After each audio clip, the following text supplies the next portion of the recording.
دوستوں ٹیکنالوجی کے اس تیز ترین دور میں جب دنیا دوسرے سیاروں پر جانے کی کشمکش میں ہے، آج کے زمانے میں ہر گلی محلے میں خواتین کے لیے بیوٹی سیلون موجود ہیں، جہاں پر ہیئر سٹائل کے ساتھ ساتھ میک اپ اور خوبصورتی بڑھانے کے تمام انتظامات موجود ہوتے ہیں، اور یہاں وزٹ کرنے والوں کو یہ ایک عام سی بات محسوس ہوتی ہے۔ لیکن کیا آپ جانتے ہیں کہ دنیا کا پہلا بیوٹی سیلون کس نے اور کیوں بنایا،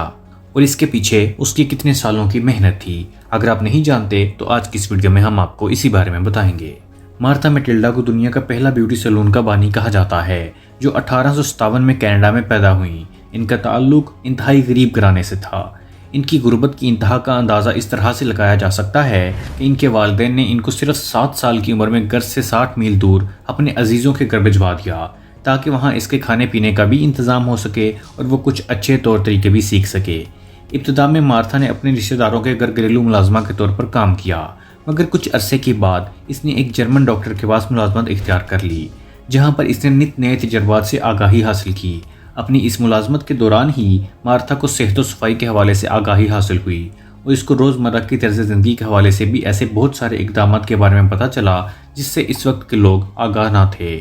جرمن ڈاکٹر کے پاس کام کرتے ہوئے مارتھا کے سامنے یہ راز کھلا کہ سر کے بالوں کو ایک خاص انداز سے کنگھی کرنے سے نہ صرف خون کی سرکولیشن بہتر ہوتی ہے، بلکہ اس سے بال لمبے اور صحت مند بھی ہوتے ہیں۔ اس جرمن ڈاکٹر نے مارتھا کی ان کوششوں کو نہ صرف بہت سراہا، بلکہ اس نے مارتھا کو بال لمبے اور گھنے کرنے کا ایک نسخہ بھی بتایا، جس کو مارتھا نے ایک پیج پر لکھ کر سنبھال کے رکھ لیا تاکہ کسی اچھے طریقے سے اس کو استعمال کر سکے۔ مارتھا نے اس نسخے کو باقاعدہ طور پر لانچ کرنے کے لیے پیسے جمع کرنے شروع کر دیے۔ اس کے لیے اس نے جرمن ڈاکٹر کی نوکری سے علیحدگی اختیار کی اور دوسرے شہر جا کر نوکری اختیار کر لی، جہاں پر اس نے گھر کے پچھلے حصے میں دیے گئے نسخے کی مدد سے ہیئر ٹونک بنانا شروع کر دیا۔ ابتدا میں یہ عمل تجرباتی طور پر کیا، اور اس کا استعمال مارتھا نے اپنے بالوں پر ہی شروع کیا، جس سے اس کے بال تیزی سے لمبے اور گھنے ہونے شروع ہو گئے۔ مارتھا اپنی غربت سے تنگ آ گئی تھی، اور وہ اب مزید نوکری کرنے کے خلاف تھی اور ایک بزنس ویمن کے طور پر کام کرنے کی خواہش مند تھی، جس کے لیے وہ تھوڑے تھوڑے کر کے پیسے بھی جمع کر رہی تھی۔ اس زمانے میں خواتین بالوں کی صفائی کے اصولوں سے ناواقف تھیں، اور وہ بالوں کی صفائی کے لیے امونیا کے بدبودار سلوشن یا پیاز کے پانی کا استعمال کرتی تھیں، اور اس سے بالوں کو واش کرتی تھیں، جو کہ بالوں کے ٹیکسچر کو خراب کر دیتے تھے۔ مارتھا نے $360 جمع کیے اور ان سے راکسٹر نامی شہر میں ایک مرکزی جگہ حاصل کی، جہاں انہوں نے 1888 میں تاریخ کے پہلے بیوٹی سیلون کی داغ بیل ڈالی۔ پبلسٹی کے لیے انہوں نے اپنی تصویر کا انتخاب کیا جس میں ان کے بال زمین تک لٹک رہے تھے، اور انہوں نے اس سیلون میں ہارپر طریقہ کار کے ذریعے بالوں کو لمبا کرنے کا دعویٰ کیا۔ ابتدا میں مارتھا کو عورتوں کی طرف سے حوصلہ افزا رد عمل نہیں ملا، کیونکہ اس وقت عورتوں میں کسی باربر شاپ پر جا کر بالوں کو سجانے کا رواج نہ تھا، مگر مارتھا نے ہمت نہیں ہاری اور قریبی نرسری کے باہر موجود خواتین کو اپنے سیلون میں بیٹھنے کی دعوت دی، جہاں پر انہوں نے ان خواتین پر اپنے ہیئر ٹونک کو آزمانا شروع کر دیا۔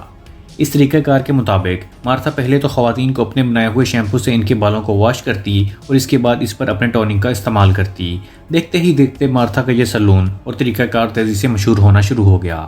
مارتھا نے اپنی اس دریافت کو محدود رکھنے کے بجائے غریب عورتوں کی مدد کے خیال سے ان کو بھی اس سے آگاہ کرنا شروع کر دیا، اور اس کے ساتھ ساتھ ان عورتوں کی اس سیلون کی شاخوں کو کھولنے میں مدد بھی کی، جس سے مختصر عرصے میں پورے کینیڈا میں اس کی 500 شاخیں کھل گئیں، جہاں پر خواتین کو بالوں کی سیٹنگ کے ساتھ ساتھ بیوٹی کی دیگر ٹپس بھی دی جانے لگیں، اور اس طرح سے بیوٹی پارلر کی باقاعدہ صنعت کا آغاز ہو گیا۔ دوستوں امید کرتا ہوں کہ آپ کو ہماری انفارمیٹیو ویڈیو پسند آئی ہوگی۔ اگر ابھی تک آپ لوگوں نے ہمارے چینل دلچسپ معلومات کو سبسکرائب نہیں کیا ہے تو سبسکرائب ضرور کر لیجئے، اور ہماری ویڈیوز کو لائک، کمنٹ اور شیئر بھی ضرور کیجئے۔ اگلی ویڈیو تک کے لیے خدا حافظ۔